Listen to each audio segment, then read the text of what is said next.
নতুন শহর, নতুন ফ্ল্যাট, পুরনো কিছু একাকিত্ব। বারান্দার ধারে বসে আমি প্রায়ই ভাবতাম, সবাই কি চুপচাপ এভাবেই বড় হয়ে ওঠে? অয়ন একটু অন্যরকম ছিল। শিশুদের চোখে যেমন সরলতা থাকে, ওর চোখে ছিল কৌতূহল, অসাধারণ রকমের নরম একটা মন।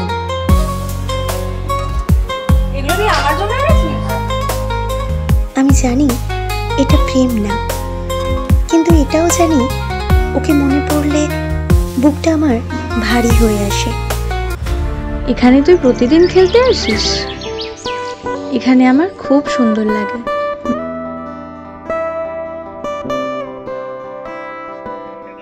আমার ব্যাগটা অনেক ভারী, তাও আমি লাগবে না, আমি নিয়ে যাচ্ছি। আরে বাবা, বলছি চলে এসেছি। আমি টের পেয়েছিলাম ও দেখেছে, কিছু বলিনি, কারণ বুঝেছিলাম এই দেখাটা কোনো ধৃষ্টতা নয়, বরং এক অনভিজ্ঞ হৃদয়ের ধাক্কা। কখনো কখনো নীরবতাই সবচেয়ে শক্তিশালী উত্তর।